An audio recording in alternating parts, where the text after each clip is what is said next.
Assalamualaikum warahmatullahi wabarakatuh. Alhamdulillahirabbil alamin wassalatu wassalamu ala Rasulillah wa ala alihi wasahbihi ajma'in. Alhamdulillah, bersyukur kepada Allah Subhanahu wa taala, salawat dan salam kepada junjungan besar Nabi Muhammad sallallahu alaihi wasallam. Sekali lagi kita berjumpa pada pagi ini. Alhamdulillah, kita akan insya-Allah bersama-sama pada pagi ini memulakan satu surah baru. Alhamdulillah. Hari ini kita akan bersama-sama di muka surat yang ke-77 insya-Allah. Muka surat yang ke-77, dan kita akan bersama-sama mula memasuki surah An-Nisa. Kita Alhamdulillah telah tamat surah Al-Baqarah, surah Al-Fatihah dan juga surah Al-Imran. Dan pagi ini, pagi Jumaat yang mulia ini, kita akan bersama-sama insya-Allah di muka surat 77 awal surah An-Nisa. Jadi moga-moga Allah Subhanahu wa taala akan pandu kita dengan Al-Quran insya-Allah. Setiap hari satu muka surat. Moga-moga dengan usaha kita yang sedikit ini, kita akan dapat ganjaran daripada Allah Subhanahu wa taala dengan keikhlasan kita, dan juga insya-Allah kita akan terpandu sebersedikit dapat memahami Al-Quran insya-Allah. Surah An-Nisa ini secara ringkasnya adalah dinamakan dengan surah An-Nisa, iaitu surah perempuan, dengan erti kata bahawa ia menggambarkan salah satu daripada satu bentuk satu kelompok manusia. Sebenarnya separuh daripada dunia ni adalah perempuan, lebih kurang iaitu satu kelompok manusia yang lemah, yang pada zaman dahulu kalanya, zaman sebelum daripada Islam, perempuan ini adalah golongan yang ditindas, golongan yang dihina, golongan yang dipandang rendah dalam masyarakat dan sebagainya. Tetapi Islam datang, dia telah meninggikan wanita, dia telah meletakkan wanita, dan Allah Subhanahu wa taala menurunkan satu surah khususnya untuk menceritakan tentang wanita, sebagaimana yang akan kita baca pada bermula daripada hari ini. Golongan wanita yang disebutkan di sini kerana setengah ulama tafsir mengatakan kerana surah ini menceritakan tentang kepentingan kita semua sebagai, iaitu orang lelaki yang mukmin, untuk mengambil berat terhadap wanita, ataupun golongan-golongan yang sama seperti wanita pada zaman itu, iaitu golongan-golongan yang dipandang rendah, yang hina, yang dianggap sebagai hina dan sebagainya. Jadi Allah Subhanahu Wa Taala mengangkatkan semua sekali mereka ni perlu dilihat, perlu dijaga, iaitu golongan-golongan yang kadang-kalanya dianggap sebagai rendah dalam masyarakat. Jadi insya-Allah kita akan bersama-sama di surah An-Nisa. Insya-Allah kita akan melihat banyak hukum-hukum yang berkaitan dengan wanita dan juga orang-orang yang dipandang rendah di dalam masyarakat pada ketika itu secara khususnya. Insya-Allah bersama-sama dengan kita insya-Allah. A'udzubillahi minasyaitonirrajim. Bismillahirrahmanirrahim. Ya ayyuhan nas, ittaqu rabbakumul ladzi khalaqakum min nafsin wahidah wa khalaqa minha zawjaha wa batha minhuma rijalan katsiran wa nisaa. Wattaqullaha alladzi tasaaluna bihi wal arham. Innallaha kana 'alaikum raqiba. Sadaqallahul azim. Ayat ini Allah Subhanahu wa taala mulakan dengan menyeru kepada manusia. Jadi dalam Quran ni ada yang menyeru manusia, ada ya ayyuhallazina amanu, menyeru orang-orang yang beriman, ada, jadi macam-macam bentuk tapi yang paling popular yang akan kita jumpa ialah sama ada ya ayyuhan nas ataupun ya ayyuhallazina amanu. Bila ya ayyuhallazina amanu, maknanya seruan kepada orang beriman. Makna orang beriman ni, mereka, kamu ni belum lengkap lagi, ada benda yang kamu perlu baiki, walaupun kamu dah beriman, begini dan begini Allah Ta'ala sebutkan. Dan kemudian kalau Allah SWT sebut ya ayyuhan nas, artinya perkara ini mesti dilakukan oleh semua manusia. Jadi Allah Subhanahu wa taala sebutkan di sini wahai manusia secara umumnya, makna termasuk orang beriman termasuk dalam ni, iaitu apa dia seruan Allah Ta'ala yang pertama, ittaqu rabbakum, takutlah kamu kepada Tuhan kamu. Jadi maknanya at-taqwa adalah perkara yang paling utamalah yang Allah Ta'ala minta daripada manusia supaya lakukan dalam ayat yang pertama. Kemudian kenapa Allah Subhanahu wa taala minta kita bertakwa kepadanya? Kerana dialah allazi khalaqakum min nafsin wahidah. Dialah yang telah menciptakan kamu semua daripada jiwa yang satu, daripada yang satu saja, itu Adam alaihi salam. Jadi artinya dulu kita ni tak ada, manusia ni tak ada, kemudian kita ni wujud. Allah Ta'ala jadikan Adam AS, kemudian wa khalaqa minha zawjaha, dan dijadikan daripada Adam tu. Maknanya kita, Allah Ta'ala sebutkan clear di sini bahawa Hawa ini dijadikan daripada Adam. Dalam hadis disebutkan dijadikan daripada salah satu daripada tulang rusuknya yang sebelah kiri. Maknanya yang sebelah kiri kalau di kanan sebelah kanan saya lah kan, kalau tak terbalik minta maaf kan, sebelah ni adalah kiri. Jadi kemudian wabatha, kemudian daripada keduanya wabatha minhuma, dan wabatha ni makna farraqa wa nashara, maknanya kan dikembangkan dibiarkanlah, kita kata kalau biasanya kan, iaitu dijadikan ramai lagi, rijalan kasira, lelaki yang ramai, wanisaan kasirat, iaitu dan perempuan-perempuan yang ramai. Maknanya lelaki dan perempuan ialah berasalnya daripada Adam. Hawa daripada Adam dan juga Hawa. Hawa ni daripada Adam. Jadi seterusnya Allah Subhanahu Wa Taala kata wattaqullah allazi tasaaluna bihi wal arham. Dan sekarang ni Allah kata wattaqullah, sekali lagi takwa. Jadi maknanya penting, dalam satu ayat saja Allah Taala sebutkan wattaqu. Bertakwa yang pertama kerana dialah yang ciptakan kita daripada tak ada kepada ada, daripada Adam seorang kepada lebih ramai. Dan kemudian yang kedua Allah Taala kata wattaqullah allazi, yang keduanya takwa kepada Allah kamu semua ni. Kenapa? Allazi tasaaluna bihi. Tasaaluna iaitu kamu ni menyebut-nyebutnya, ataupun apabila kamu meminta sesuatu kepada orang lain, kamu akan sebut nama Allah. Iaitu orang Arab ni cara mereka sebut apa? Mereka sebut biasanya dia kata apa?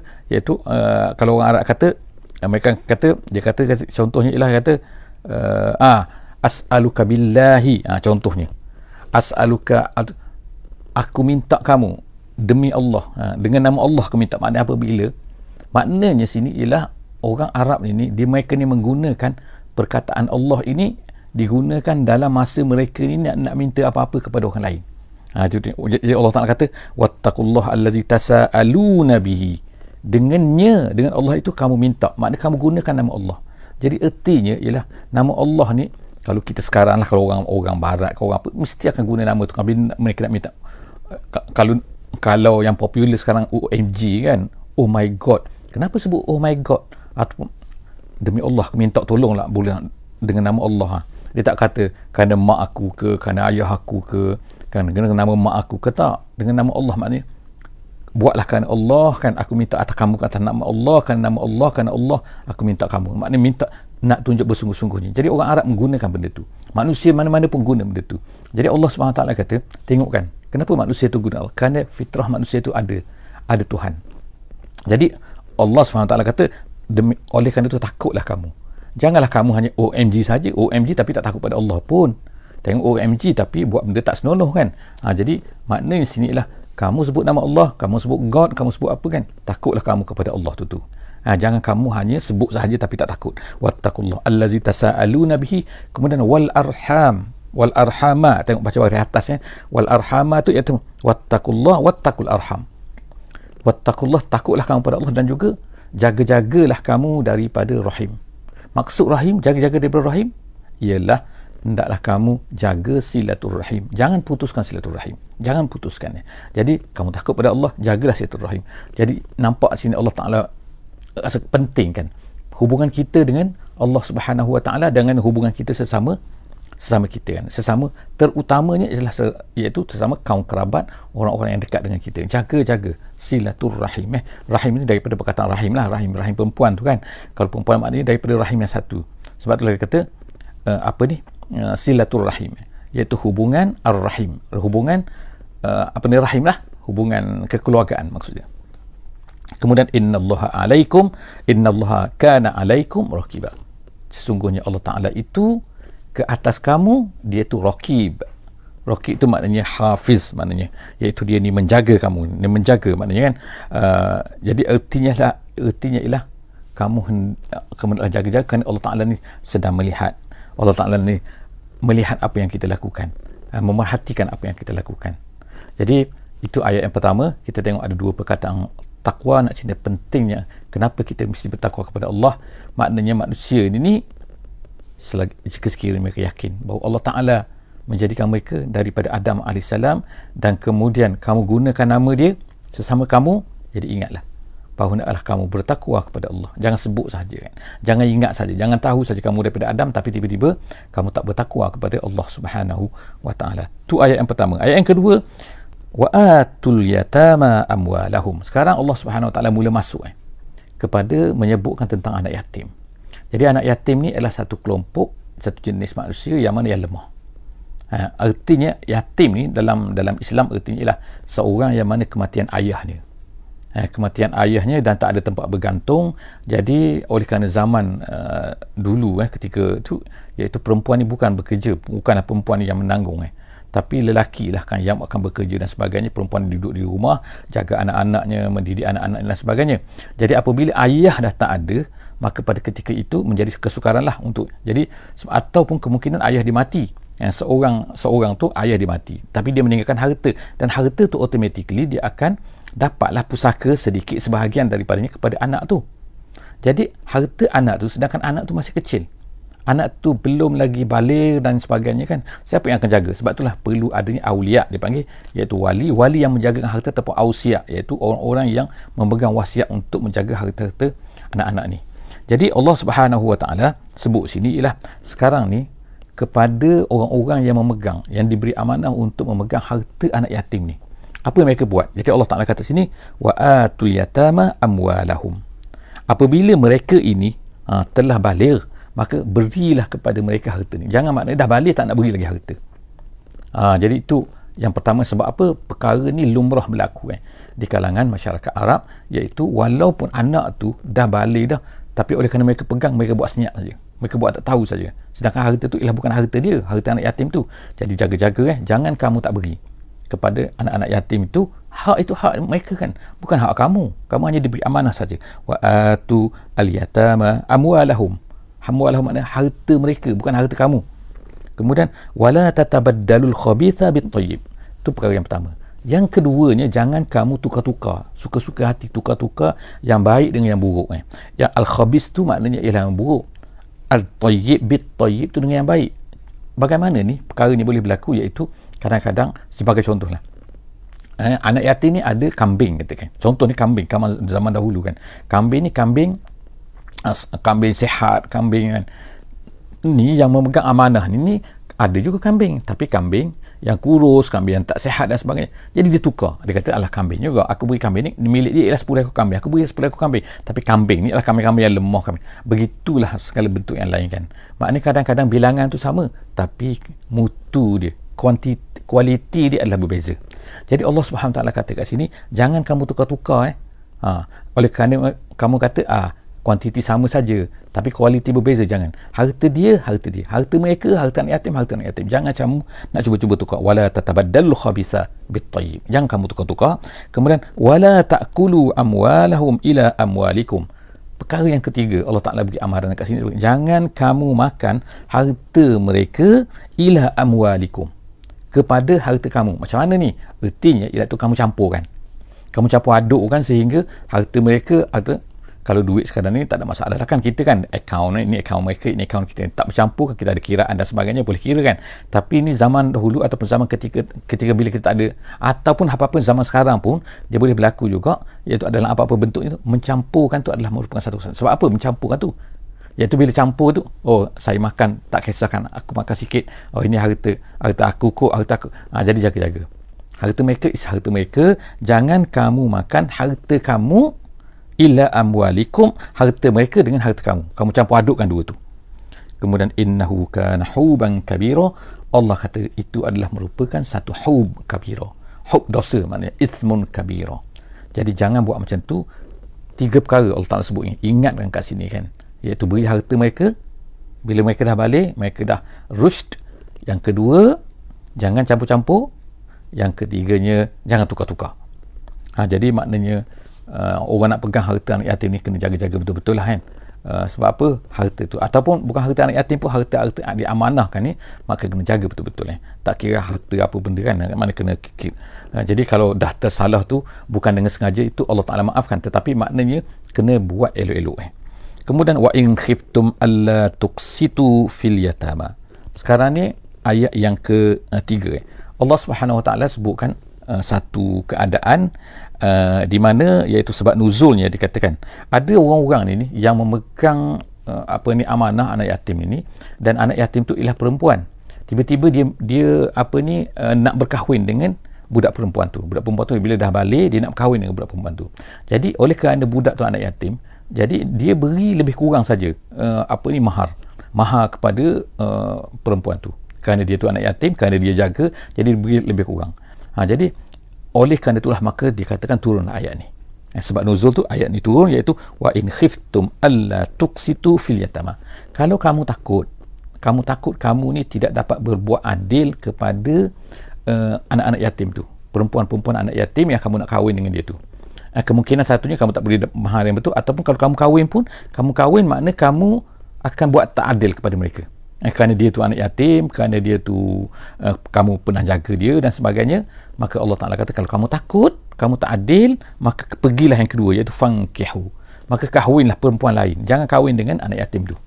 Maka kahwinlah perempuan lain, ma tabalakum minan nisa, mana-mana perempuan saja yang baik, yang kamu nak, kan, selagi mana dia tu adalah perempuan yang baik, sama ada 2 ke ataupun 3 ke ataupun 4, masna wa sulasa wa ruba'.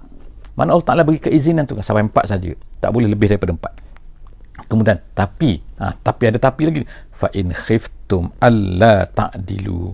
Tapi sekarang ni pula tiba-tiba kamu nak kahwin 2 ke 3 ke 4 ke, tiba-tiba nak poligami lah kan, tiba-tiba kamu rasa macam takutlah, tak adil lah ni. Alla ta'dilu tu maknanya fin nafaqah, maknanya kamu tak mampu beri nafkah ke, ataupun kamu akan bias dalam memberi nafkah ke, ataupun bias dalam pembahagian. Maknanya pembahagian hari ke, pembahagian apalah kan kamu tak rasa tak mampu nak adil. Adil, jadi adil ni ada 2 satu adil zahir, satu adil batin. Adil batin tu maksudnya adil perasaan, cinta lebih dan sebagainya. Itu Allah Subhanahu Wa Taala tak ambil kira kita. Kerana apa? Kerana perkara itu adalah tak boleh dikawal, dan begitulah juga kerana apa yang ditunjukkan oleh Nabi kita sallallahu alaihi wasallam. Maknanya ada di kalangan isteri-isteri Nabi itu yang Nabi lebih sayang lagi. Tetapi dari segi perasaan itu dimaafkan. Tetapi yang tak bolehnya apabila perbezaan diberikan, apabila lebih daripada satu ni, ialah diberikan dalam bentuk pembahagian, dalam bentuk nafkah. Jadi Allah Subhanahu Wa Taala sebut sini ialah untuk lebih detail perkara ni, insya-Allah sahabat-sahabat semua boleh refer lah kepada hukum fiqh yang lebih detail. Yang kita cerita sini ialah secara umumnya Allah Taala sebut sini. Apa yang Allah Taala sebut sini, maka fa in khiftum alla ta'dilu, kalau kamu rasa kamu tak mampu untuk adil, alla ta'dilu fawahidah, maka cukuplah dengan seorang. Au ma malakat aymanukum, ataupun kamu tak cukup dengan seorang, ataupun kamu tak mampu langsung, seorang pun kamu tak mampu, maka cukuplah dengan hamba-hamba kamu, kan. Jadi ini hukum ketika adanya hamba-hamba, maka Allah Subhanahu Wa Taala bolehkan. Kenapa? Hamba ni tak sama dengan isteri. Dari segi haknya, dari segi apa-apa ni banyak lagi lah, kan, yang diceritakan dengan detail oleh ulama-ulama fiqh dalam buku-buku mereka, kan. Jadi kita tengok sini ialah Allah Taala kata zalika adna alla ta'ulu, itu adalah lebih baik, itu adalah lebih baik, alla ta'ulu, supaya kamu ni tidak ta'ulu, tidak zalim. Jadi Allah SWT sebutkan sini cerita dia itu tentang apa? Kita ni kena berhati-hati, kita kena warak, kita kena apa, kan. Kalau kita takut satu benda kita tak mampu, ataupun kita takut satu benda keadaan-keadaan tertentu, kan, maka jauhkan daripada kawasan tu, kan. Kita takut kita ni tak mampu. Seterusnya, wa atul nisaa sadaqatihinna nihlah. Sekarang ni beralih pula kepada cerita lain. Habis cerita yatim tu, sekarang ni ialah cerita tentang apabila kamu kahwin. Apabila kamu kahwin, Allah Ta'ala katakan, maka apa yang kamu mesti buat? Kamu mesti berilah iaitu atu, maknanya uktu, berilah kepada perempuan-perempuan yang kamu kahwin tu sadaqatihinna nihlah. Sadaqat tu artinya ialah sadaqah, iaitu mas kahwin. Mas kahwin, mahar lah kita sebut, kan, tapi mas kahwin. Jadi Allah SWT kata, hendaklah kamu beri kepada perempuan itu mahar mereka nihlah, dengan perasaan yang nihlah. Nihlah tu ialah ada tafsiran kata ialah maksudnya ialah satu benda yang wajib. Kata makna wajib, wajib memberi mahar. Mahar apa sajalah, kan. Apa sajalah, ulama-ulama berbeza pendapat lah, kan, dalam yang apa minima dan sebagainya. Itu adalah perbincangan fiqh, insya-Allah kita tak sentuhkan. Tapi maknanya hendaklah kamu beri. Setengah ulama kata nihlah tu artinya dengan perasaan yang sepenuh hati, maknanya dengan perasaan min tibin nafsi, maknanya janganlah rasa macam aku kena bayar pula apa aku, jangan perasaan yang Tapi pasangan yang ikhlas, pasangan yang ingin memberi kerana dia nak kahwinkan dengan perempuan tu kan. Jadi berilah kepada perempuan tu sadaqatihinna nihlah fa in tibna lakum an syai'in. Sekarang ni harta tu bila diberikan kepada perempuan tu, maka harta sedekah tadi tu, iaitu harta mahar tadi tu adalah milik perempuan tu. Bila jadi milik perempuan tu, maknanya lelaki tak berhak walaupun dia suami selepas itu of course lah dia jadi suami kepada perempuan tu, tapi perempuan tu adalah harta yang dia dimas kahwin tadi tu, maka boleh tak dia makan harta tu? Tak boleh. Harta tu adalah milik perempuan, kecuali kalaulah perempuan tu nak beri kepada suami dia. Tak apalah, makanlah, ini harta saya nak bagi ke, kita makan sama-sama ke dan sebagainya, tu terpulang pada perempuan. Di zaman dahulu ada juga apabila perempuan tu nak beri macam tu kan, ada lelaki-lelaki rasa macam tak sedar hati, ini aku dah beri pada dia, tiba-tiba dia beri pada aku pula, nanti tak sedap lah. Jadi Allah Subhanahu Wa Taala pun turunkan ayat ni. Ayat ni kata, iaitu apa, fa'in tibna lakum an syai'im minhu.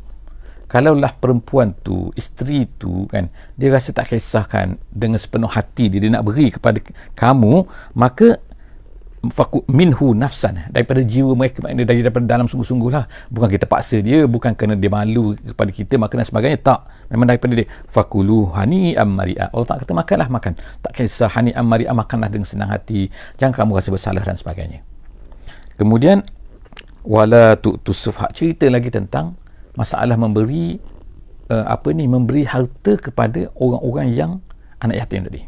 Balik kepada anak yatim tadi, anak yatim ke orang yang diberi amanah. Jadi Allah Ta'ala kata wala tu'tusufaha, anak yatim ataupun anak kecil ke ataupun bukan yatim ke dan sebagainya, iaitu bila dia ada harta, maka bila belum balik, maka ataupun mungkin dah balik, tapi mereka ni orang mubazir. As-sufaha ni dalam tafsir jalan ni kata al-mubazzirin, maknanya orang-orang yang mubazir, maknanya tak tahu menggunakan harta dia dengan betul. Itu maksud membazirkan. Harta yang betul tu harta betul mengikut syarak, maknanya dia belanjakan pada benda yang haram ke ataupun benda yang haram yang tak logik. Dia dua benda ukuran dia, iaitu satu untuk ikut syarak, yang keduanya ikut logik. Logik maknanya dari segi akalnya. Apalah maknanya beli kereta harga, katakan contohlah katakan 1 juta. Ni pelik ni katakan, maknanya gitu kan. Jadi tu ataupun beli apa ni, rumah katakan 50 juta tu. Apa rumah apa nak duduk, contohlah katakan. Ataupun beli layang-layang harga 1 juta, contohnya kan. Contoh kan, itulah al-mubazzirin. Jadi Allah Subhanahu, kecuali dia nak guna, ada guna betul-betul, tu cerita lain kan. Tapi maknanya ialah dia bukan guna pun buat hantar sampah katakan. Beli kereta buat hantar sampah je. Tapi 5 juta. Contoh kan. Jadi Allah Subhanahu Wa Taala sebut kat sini kan, itu adalah berbeza kan, dari segi logik tak logik, dari segi akal. Jadi kita sebutkan kat sini, cerita apa ni? Cerita katakan, kalau orang tu as-sufaha, Allah Taala kata jangan kamu beri. Wala tu'tus sufaha'a amwalakumul lati ja'alallahu lakum qiyama. Allah Taala jadikan harta ni kan, Allah Taala sebut ni amwalakum, harta kamu, maknanya harta kamu ni orang Islam berhak untuk menjaga harta, walaupun harta tu milik orang tu tapi oleh kerana dia membazir, jadi Allah Taala kata jangan beri pada dia. Jadi hukum di sini termasuklah hukum kerajaan ke kan, kerajaan maknanya kena sekat, kena bekukan harta dia jika sekiranya dia ni adalah sufaha, dia ni dah melampau pada penggunaan harta yang tak betul, maka Allah Taala kata wala tu'tu, jangan kamu beri pada dia. Jangan kamu beri pada dia amwalakum, Allah Taala kata harta kamu walaupun sebenarnya harta mereka tu, harta dia kan, tapi jadi sebab harta kita semua ni adalah, kita ni bertanggungjawab terhadap kita semua. Kita bukan sistem kapitalis contohnya yang terpulang daripada awak nak buat apa-apa sebab harta awak, tak kan. Harta awak adalah harta kita, yang itu kita kena berhak untuk menjaga juga, tolong jaga, bukan kita nak ambil pada kita kan. Jadi Allah Taala kata amwalakumul lati ja'alallahu lakum qiyama, Allah Taala jadikan harta tu sebagai qiyam. Qiyam ni ialah perkara yang kita gunakan untuk kehidupan kita, untuk kehidupan manusia, sebagai penegak kepada kehidupan kita. Allah Ta'ala jadikan. Jadi maknanya ni penting, nak cerita pasal kepentingan harta ni. Jadi harta ni sebenarnya kiaman kepada kita. Jadi jangan beri kepada mereka, nanti mereka akan rosakkan, mereka akan habiskan, mereka akan bazirkan. Warzukuhum fiha waksuhum, tapi kena beri juga makan pada mereka, kena beri pakaian pada mereka. Bila kita kata sekat harta dia, bukan makna kita tak beri langsung, tak beri makan, bukan. Beri makan daripada harta tu, beri pakaian, tapi sekadarnya, cukup-cukupnya. Kemudian Allah kata waqulu lahum qawlan ma'rufa, dan katakanlah kepada mereka dengan kata-kata yang baik. Janganlah kutuk pula kan. Janganlah apa nak kamu ni bodoh, celaka man, apa ni benda ni tak tahu. Jangan. Kata-kata yang baik, tapi kena yang kena sekat tu sekat. Kalau kita panggil sekarang ni kena bekukan, kena freeze-kan. Tapi jangan beri kepada mereka kan. Jangan beri mereka ni buat ikut suka hati dengan harta mereka tu. Kemudian selepas daripada tu Allah Ta'ala kata di sini wabtalu yatama hatta iza balagun nikah. Sekarang balik kepada orang anak yatim. Yang tadi sufahat tu lebih general sikit. Kemudian sekarang anak yatim yang kita bela, yang kita jaga, mereka ni Allah Ta'ala kata sebelum kita beri harta kepada mereka, hendaklah kita test dulu. Test apa? Dari segi dia ni agama dia bagus tak bagus.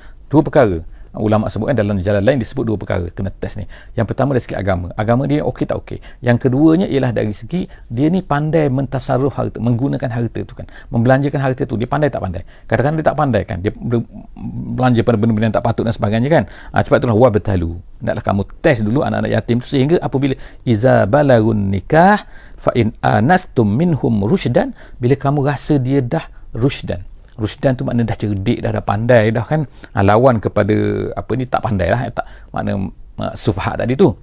Jadi apabila kamu dah rasa dia ni rushd, maka fadfa'u ilaihim, berilah kepada mereka amwalahum, harta tu harta mereka, jadi beri kepada mereka, jangan kita simpan pula Jadi makna sini, arahan di sini apa, kena cepat-cepat, jangan tangguh-tangguh lagi. Bila dah sampai umur, kena beri kepada mereka. Iza balagun nikah, bila sampai umur untuk kahwin, maknanya umur kata mazhab Syafi'i ialah 15 tahun 15 tahun paling las-lasan, maka kena beri fadfa'u ilaihim, harta mereka, wala ta'kuluha israfan, dan jangan pula kamu makan ni secara secara tanpa benar. Maknanya kan israfan ni makna bukan sebenar, maknanya tak betul lah, maknanya secara tak betul. Dan juga wabidaran an yakbaru artinya ialah kamu ni nak makan melampau-lampau, dan kemudian bidaran ayak baru, kamu cepat-cepat pun nak makan, takut dia ni dah sampai umur, maknanya kan 14 tahun tu pun kita dah sibuk cepat-cepat makan harta dia ni kan. Jangan, Allah Ta'ala jangan. Wala ta'kuluha, jangan kamu makan melampau, satu, lebih-lebih daripada dia perlukan, dan yang keduanya kerana ada perasaan takut nanti kan dia dah balik, nanti kan aku dah tak boleh guna. Jangan, kalau ada perasaan macam tu jangan. Kemudian Allah kata wa man kana ghaniyan falyasta'fif, kalau kamu ni kaya, makna kita ni penjaga kepada harta anak yatim ni, kalau kita ni kaya jangan ambil. Falyasta'fif makna jangan ambillah harta dia, kita makan harta kita lah, kita tolong jaga saja harta dia, kita tolong beri saja apa yang diperlukan oleh dia. Wa man kana fakiran, tapi kalau kita miskin, orang penjaga tu ialah miskin, boleh tak dia makan? Boleh dia makan, tapi falyakul bil ma'ruf, tapi makan secara ma'ruf. Secara ma'ruf iaitu sekadar keperluan. Katakan nak pergi ambil duit dia, katakan di mana ni kan, di bank tu jauh sikit kan, jadi perlukan kepada minyak tu sebab kita nak ambil duit dia. Jadi maknanya boleh kita gunakan duit untuk membeli minyak, tapi jangan melampau. Kalau pergi ke sana, kita kata kos minyaknya ialah RM3, tiba-tiba kita ambil RM10. Sebab apa ambil RM10 daripada harta dia tu? Sebab nak bayar minyak RM3 kan, RM3 sebagai contoh lah kan. Jadi maknanya kalau kita ni tak ada duit, maka makanlah dengan ma'ruf, tapi boleh makan tapi sekadar yang cukup-cukup saja. Fa iza dafa'tum ilaihim amwalahum, dan kemudian panduan Allah SWT lagi, banyak panduan Allah SWT kan, nak jaga harta anak yatim, bukan macam-macam kita tengok kat sini kan, macam ni Allah Ta'ala ajar detail, kita kan detail, Masya Allah kan. Tapi hukum tu of course lah kita kata adalah perubahan-perubahan sikit kan, berbeza-beza pendapat ulama, tapi secara umumnya kalau kita ambil guide ni daripada Al-Quran ni, Masya Allah kan, dia akan banyak dah dia akan meng-guide kita ni kan. Tapi guide Allah Ta'ala kita tengok kan, menyentuh hati kan, perasaan kita kan, supaya serahkan kepada kita, pandai-pandai janganlah melampau dan sebagainya. Jadi Allah Ta'ala kata fa iza dafa'tum ilaihim amwalahum, sekarang ni last kali kita dah nak serah harta tu pada mereka, sebab mereka dah besar dah, tadi kan mereka dah rush, mereka dah tak sufahat lagi, maka kita pun nak berilah harta kepada mereka. Apabila kamu nak beri harta kepada mereka, fa ashhidu alaihim, maka hendaklah saksikan. Maknanya kalau boleh cari saksi. Panduan sini, guidance sini adalah guidance, ulama kata adalah irsyad, bukan yang wajib tapi makna Allah Ta'ala guide kita kan, cara kan, maka berilah kepada mereka dan carilah saksi. Supaya apa? Jangan nanti orang kata belum beri lagi, belum serah lagi dan sebagainya kan. Jadi ada saksi, fa ashhidu alaihim wa kafa billahi hasiba, dan cukuplah Allah itu sebagai hasib, sebagai mengira, sebagai melihat, sebagai memerhatikan apa yang kita lakukan semua. Jadi setakat itu sajalah insya-Allah untuk pagi ini. Moga-moga Allah Subhanahu Wa Taala akan meng-guide kita, masya-Allah kan, dengan surah An-Nisa yang kita baca pada hari ini. Jangan lupa insya-Allah kita akan jumpa lagi di hari Isnin. InsyaAllah 2 hari lagi insyaAllah kita akan berjumpa di muka surat yang ke-78. Aqul qouli hadza wa astaghfirullahal azim li wa lakum. Bismillahirrahmanirrahim. Wal 'asri innal insana lafi khusr illa allazina amanu wa 'amilus solihat wa tawasaw bil haqqi wa tawasaw bis sabri. Subhanakallahumma wa bihamdik nashhadu an la ilaha illa anta nastaghfiruka wa natubu ilaika. Wassallallahu ala sayyidina Muhammad wa ala alihi wa sahbihi ajma'in. Walhamdulillahi rabbil alamin.